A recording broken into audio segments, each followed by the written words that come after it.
Hello, everyone. Once again, doing an all-campus meeting virtually. Sorry about that, but hopefully we'll be able to meet again soon. I wanted to just spend a few minutes with you here today talking about some of the very positive things that have been occurring at Bethany College over the last few months since I last gave a presentation. I hope you find this presentation interesting and helpful to you.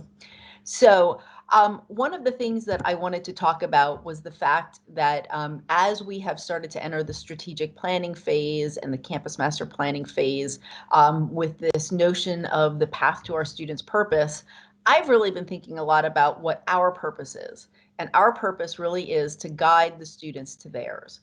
But in order to be able to do that, we all have to be on a path for ourselves that is leading us to the path to our purpose. So I wanted to talk about today are a few of our campus members that are doing some things that I would really like to just highlight.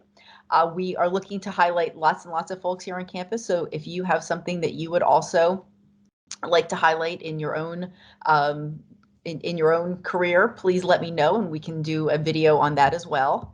But these are just some great outcomes from folks who are also on campus. And I'm just going to start with our faculty. So very recently, Dr. Alan English had a paper published in a journal assessing the role of exposure to learning styles theory.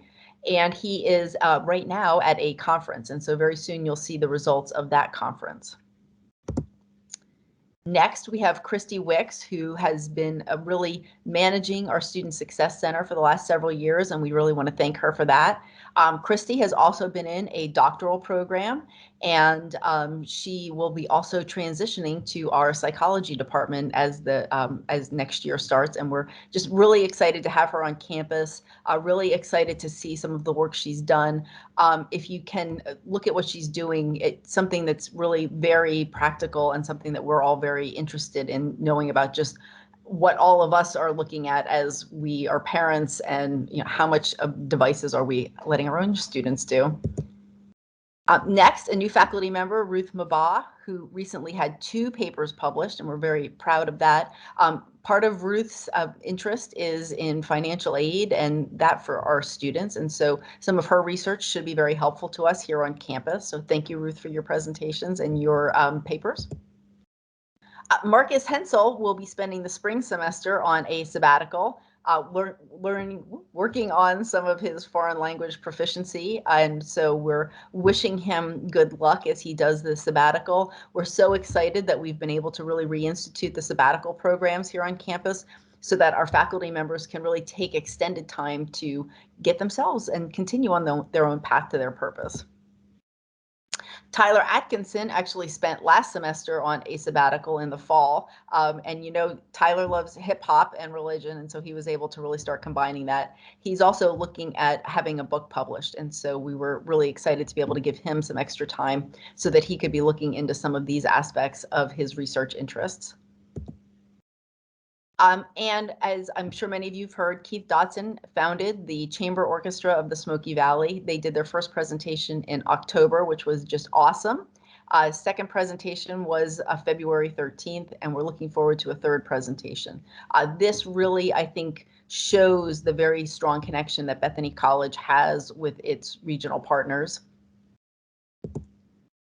And then some staff great outcomes.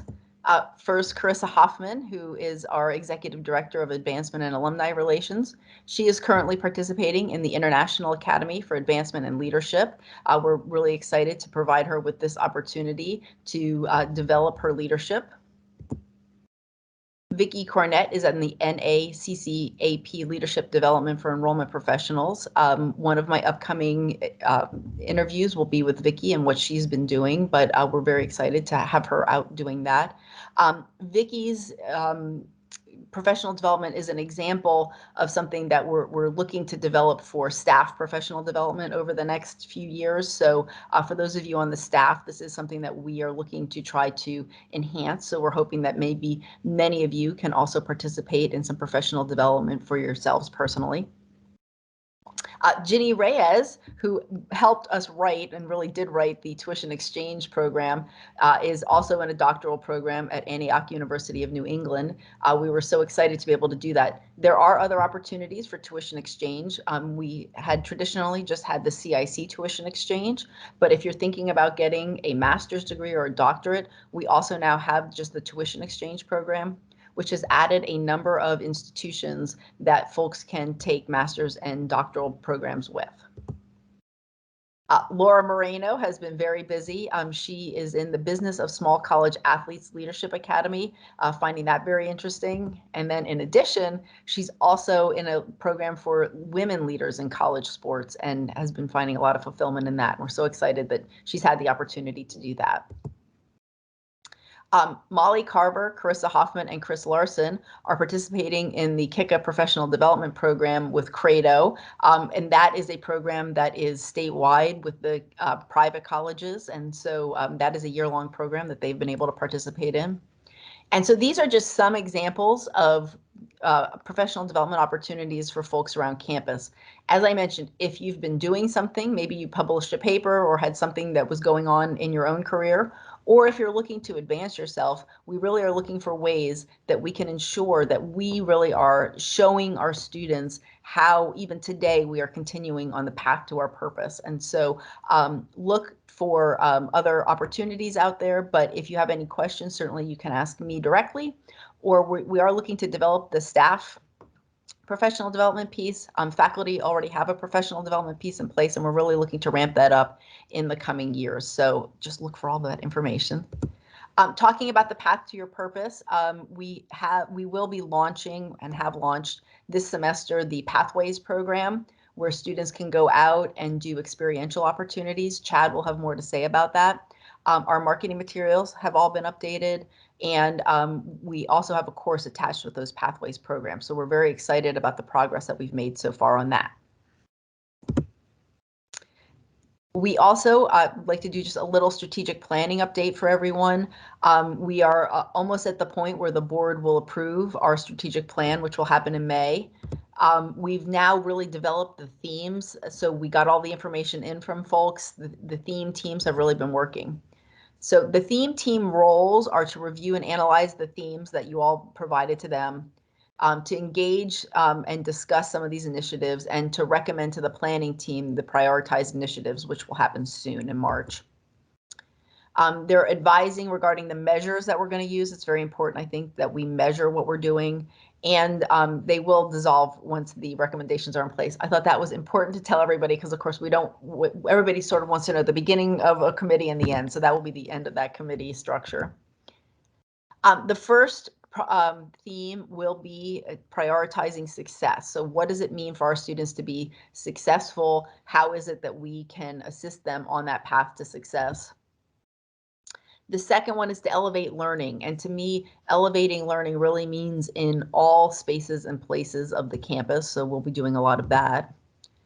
And then connecting with our community. As you saw with the Keith Dodson piece, it's very important that we remember that we are in a community both in Lindsborg and in a broader community with our alums. And so that will be one of the very important themes to us. Once again, I will show you the overview. I like to call it a house because that's what it looks like to me. So we've beaten it up a little bit more. So this is the updated version of this, which you all can see. We have made some changes to some of the pieces underneath the path to your purpose so that they make more sense, and they make more sense as we've seen some of the priorities that folks have. The metrics, as I mentioned, metrics are very important. How is it that we are going to measure what it is we're doing? So this is just an example of the what, who, and how, and we will be developing these. So as an example, we're looking to increase applications and yields. We might specifically look at our athletes and financial aid packaging for them. So we're trying to look for ways that we're doing all of that. So those metrics will be coming out soon as well. So that is the end of this presentation. I am very hopeful that we will be able to do something in May where we all can meet, but I don't want to say that yet because, of course, I feel like I'd be jinxing it. So we are getting more hopeful. I do want to, as always, thank all of you for everything that you have done. I know how very difficult this year has been and the last couple of years have been. And Bethany has really rode out COVID very well and rode out what it is we need to do to get ourselves on the path to your purpose. And that really is because of all of you. So I want to thank you again. And obviously, don't hesitate to ask if you have any questions.